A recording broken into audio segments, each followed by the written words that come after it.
তার first wife সবসময় অশান্তি করবে, মানুষজনকে দেখাবে, মান ইজ্জত নষ্ট করবে, তার তো কিছু যায় আসে না, কারণ তার তো বাসায় মামা মামি থাকে। টাকা পয়সা পাইলে, খাইলে দাইলে, একটু নামের ব্যানারের স্বামী থাকলেই তার হয়। কিন্তু সব মেয়ে তো তোমার মতো না ভাই। তুমি কেন সেই মেয়েটার লাইফটা নষ্ট করলা? প্রথমেই স্বীকার করলা না যে তুমি ফার্স্ট ওয়াইফ হও তার, তোমার স্বামী নয় এরকম করলো, তুমি তো তাহলে তোমার নিজের স্বামী নিজেই বিয়ে দিয়ালা না? এইগুলো কেন? কেমন পরিচয় তোমাদের? তুমি নাকি হাজি ফ্যামিলির মেয়ে, তোমরা নাকি হাজি, তোমরা নাকি এত হুজুর, এত ধার্মিক বংশের মেয়ে। ভাই, নিজের বেডে শুয়ে এসব করার সময় ছবি ছাড়া তখন ধর্ম কই থাকে তোমাদের? আর অন্যান্য মেয়েরা স্লিপলেস পড়লে তোমাদের ধর্ম নিয়ে তোমরা গবেষণা শুরু করে দাও, বলো ভদ্র হও, নামাজ পড়ো, তোমাদের বাপ মা কেমন শিক্ষা দিচ্ছে। তোমরা নিজেদের বেডের ছবি দাও, অন্য মেয়ের নুট ছবি, ন্যাংটা ছবি বানায় ছাড়ো। ছি, সবার কাছে কমপ্লেন করো, সবার কাছে নিজের কথা বলো। আসলে তুমি কি বউ নাকি প্রস্টিটিউট? টাকার জন্য, একটা ভালো বাড়িতে থাকার জন্য, একটা গাড়ি ব্যবহারের জন্য এইভাবে থাকো। তোমার হাজব্যান্ড যদি তোমাকে জোর করেও রাখতো, ভাই তোমার হাত পা নাই? তোমার হাতে তো সব পাওয়ার আছে, তোমার আপন মামা মামি, তোমার আপন আত্মীয় স্বজন, 1 সেকেন্ডে লাথি মারা চলে যেতে পারো। কিছুই তো পারো না, হিজড়ার মতো পরের মেয়েকে কষ্ট কেন দাও ভাই? দেখানোর কি আছে? যদি দেখানোই থাকে, তোমার স্বামীকে নিজের কাছে নিয়ে দেখাও। তোমার স্বামীকে বলো তোমার সাথে একটা বাচ্চা হয় দেখাইতে, তোমাকে যদি ভালোবাসে। অন্য মেয়েকে, সেকেন্ড ওয়াইফকে বলো ছেড়ে দিয়ে তোমাকে নিয়ে থাকতে, তোমাকে যদি ভালোবাসে। আর নয়তো পরের মেয়েকে না দেখায় নিজের চরিত্র ভালো করো, নিজের বিবেক ভালো করো। সেই সেকেন্ড মেয়ের পাস্ট কি সেটা তোমার বিষয় না। তোমার স্বামী সেই মেয়েকে বিয়ে করছে জোর করে, ঠিক আছে? সেই মেয়েকে জোর করে ধরে রাখছে, সেই মেয়ের সব বন্ধ পথ করে রাখছে। সে যেখানে পড়াশোনা করে সেখানে প্রেশার ক্রিয়েট করে, তার পড়াশোনায় হ্যাম্পার করে, তার চলাফেরায় হ্যাম্পার করে, সে কিছু করতে পারে না। বাট তুমি ফার্স্ট ওয়াইফ কীভাবে দাবি করো যদি তোমার সেই যোগ্যতা না থাকে নিজের স্বামীকে কন্ট্রোল করার? সবসময় কি সেকেন্ড ওয়াইফের দোষ হয়? কেন দোষ হয়? তোমাদের মতো থার্ড ক্লাস মেয়েরা যারা স্বামী কন্ট্রোল করতে পারো না, নিজের স্বামীর চরিত্র খেয়াল করে রাখতে পারো না, হ্যান্ডেল করতে পারো না, তাদের এই সমস্যা হয়। ভাই, আমার স্বামীর তো এমন যোগ্যতা হবে না তোমাদের মতো। আমার স্বামী অন্য মেয়ের কাছে যাবে, স্যান্ডেল দিয়ে মাইরে 1 সেকেন্ডে চলে যাবো, মরে যাবো না মাইরে ফেলবো। তোমাদের মতো তো করবো না ভাই। এগুলো কি? অন্য মেয়েকে দোষ কেন দাও? নিজে আগে ঠিক হও, দেখো তোমার স্বামী তোমার এতটুকু ভালোবাসে কিনা, তোমার এনে থাকে কিনা, তাহলে বলো সেই সেকেন্ড ওয়াইফরা ছেড়ে দিতে, তোমাকে নিয়ে থাকতে। সেই সেকেন্ড ওয়াইফ বলছেই তো তোমাকে কোনো কিছু লাগবে না, 2 টাকাও লাগবে না, দেড় মোহর টোহর দুনিয়ার 2 টাকাও লাগবে না। বরঞ্চ তোমার যদি ভিক্ষা লাগে, সেকেন্ড ওয়াইফের কাছে যাও, কিছু তোমাকে দেবে, তোমার যে কোনো সারা জীবন চলার জন্য দিবে। তুমি বৃদ্ধাশ্রমে থাকার ভয়ে তো এরকম সংসার চালাইতেছো, এরকম থাকতেছো, তোমার বৃদ্ধাশ্রমে থাকা লাগবে না, তোমার বাড়ি ভাড়াও দিয়ে দেবে, ঠিক আছে? কিন্তু ফকিন্নির মতো এরকম করো না। অন্য মেয়ের দোষ না দিয়ে, পরের মেয়ের দোষ না দিয়ে নিজের স্বামী ঠিক করো, নিজের চরিত্র ঠিক করো, নিজের চেহারা ঠিক করো, নিজের যোগ্যতা বাড়াও, নিজের কোয়ালিটি ইমপ্রুভ করো। কেন তোমার স্বামী তোমাকে ফেলে আরেকটা মেয়ের জীবন নষ্ট করে বিয়ে করলো ভাই? কেন পারো না? বেয়াদব মেয়ে। সে বেয়াদব মেয়ের উদ্দেশ্যে বললাম, যারা সবাই সেকেন্ড ওয়াইফকে ভিলেন ভাবো বা যা করো, সেই ফার্স্ট ওয়াইফকে জিজ্ঞেস করো, তুমি যদি এত ভালো মেয়ে হও, ফার্স্ট কোশ্চিন, ফার্স্টে অস্বীকার করলা কেন তুমি বউ হও? সেকেন্ড কোশ্চিন, যে তুমি কেন সেই সেকেন্ড ওয়াইফের নুড পিকচার ছাড়লা, ঠিক আছে? থার্ড কোশ্চিন, স্বামীকে কন্ট্রোল করতে পারো না কেন? সেই মেয়ে তোমাকে 3-3বার ডিভোর্স দিয়ে সুযোগ দিতেছে নিজের স্বামীকে নিজের কাছে রাখার জন্য। তোমাকে যদি ভালোবাসে তুমি রাখতে পারো না কেন?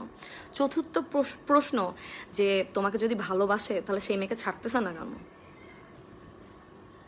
তোমাকে নিয়ে থাকতে বলো। আর তোমার যদি কোনো শারীরিক প্রবলেম থাকে তাহলে অন্য মেয়ের সাথে বিয়ে দিয়ে দাও ভাই। সেই সেকেন্ড ওয়াইফ না থাকলে, তোমার স্বামীর যদি চরিত্র খারাপ থাকে, সেই সেকেন্ড ওয়াইফ না আরেকটা মেয়ের কাছে যাবে, আরেকটা মেয়ের কাছে যাবে। তুমি ভাই ইউজলেস। নিজেকে ঠিক করো, অন্য মেয়েকে দোষ দিও না, নিজে ঠিক হও। আর তারপর বেহাইয়ার মতো কিভাবে প্রোফাইল পিকচার দিয়ে রাখো সেই স্বামী, যেই স্বামী তোমাকে ফেলে অন্য মেয়ের সাথে রাত থাকে, বাচ্চা বানায়, আরও সেটা তাকে নিয়ে বিদেশ ঘুরে, বাইরে ঘুরে, কিভাবে! আল্লাহ, ছি, ঘৃণা ঘৃণা করে না? আমার স্বামী আমাকে ছেড়ে যদি অন্য কোনো মেয়েকে বিয়ে করতো, মানে কি বলবো, মরে যেতাম, তাও কোনোদিন কাছে আসতে দিতাম না। তার প্রোফাইল পিকচার দেবো? Impossible, impossible. আমার হাতে কোনোদিন প্রোফাইল পিকচার তার যাবে না, যায় নাই। এইগুলো তো কখনোই সম্ভব না। ভালো হও, ভালো হও, ভালো হও, নিজের স্বামীকে কন্ট্রোল করো, সেকেন্ড বউ হলে সবসময় সে খারাপ হয় তা না। তোমরা ফার্স্ট বউ যে অসহায় ব্যানার নিয়ে মুখের মধ্যে কতটা যে প্রস্টিটিউট, তোমরা প্রস্টিটিউটও মানে খারাপ হবে। একটা প্রেগনেন্ট মেয়েকে তখন তোমরা যেভাবে টর্চার করছো, তখন তোমার দিন ফিরছিল না। প্রেগনেন্ট বলে সেই মেয়ে, তখন তুমি তাকে টর্চার করলা, তার নিজের গাড়ি তুমি নিয়ে নিলা, তুমি সব কিছু ব্যবহার করতে দিলে না। নিজের স্বামীর সাথে তখন করে ছবি ছাড়তেছ, তো তোমার স্বামী কি তখন তোমাকে কেমনি করতেছে নাকি? তোমার স্বামী তোমাকে তো জুতা দিয়েও মারছে। কেন? তোমার মুখে জুতা মারা না? প্রথমেই তো জুতা মারা, আরেকটা বিয়ে করছে তোমাকে ফেলে, এটা কি তোমার মুখে জুতা না? আরেকটা বাচ্চা বানাইছে আরেকজনের সাথে, এটা কি তোমার মুখে জুতা না? তোমার সামনে সেকেন্ড ওয়াইফের ছবি নিয়ে নিজে প্রোফাইল আইডি খুলে ছবি ছাড়ছে, এটা কি তোমার জন্য লজ্জা না? এটা কি তোমার জন্য লজ্জা না? তোমার ছবি দিয়ে তো ফেসবুক আইডি খুলে কখনো তোমাকে নিয়ে পাগলামি করে ছবি ছাড়ে নাই। সেকেন্ড ওয়াইফকে নিয়ে এরকম পাগলামি করে সারা দুনিয়া জানাইছে আমার বাচ্চার মা, আমার বউ, হাবি যাবি। তোমাকে নিয়ে তো কোনো পাগলামি দেখি নাই। গোপনে গোপনে পাগলামি কি বড়? ফার্স্ট ওয়াইফের সবসময় সব সাহস থাকে এবং সব মানে করার ক্ষমতা থাকে, স্বামীকে ভেবা চেকা খাওয়াই ফেলতে পারে। আর যেখানে তার ফ্যামিলি রিলেটেড আত্মীয়র মধ্যে, সে তো সবই করতে পারে। সো এরকম ভণ্ডামি মুখ থেকে নামায়ে আসল রূপটা মানুষকে দেখাও, তুমি যে কত অন্যায় করছো। তোমার উচিত মাপ চাওয়া, সেটা তো না। দিনে দিনে যত করতেছো, আল্লাহ তোমার কপালটা এই জন্যই খারাপ লিখছে, এই জন্যই তোমার কপালে স্বামী সুখ দেয় নাই, ঠিক আছে? এই জন্যই তোমার কপালে সতীনের সুখ, এই জন্যই তুমি এরকম খারাপ মেয়ে বলেই তোমার এই অবস্থা। ছেলে মানুষ তো খারাপ, মানে খারাপ মেয়েদের কষ্ট বুঝবে না। তুমি একটা মেয়ে হয়ে একটা মেয়ে প্রেগনেন্ট অবস্থায় তাকে কি টর্চার করছো, তারপরেও এখনো কিভাবে পারো ভাই? তোমার ভিতরে কি হার্ট আছে নাকি ওইখানে কি বলবো হাড্ডি? সব পুরো বডি তোমার হাড্ডিতে বানানো, কিছুই নাই ভিতরে।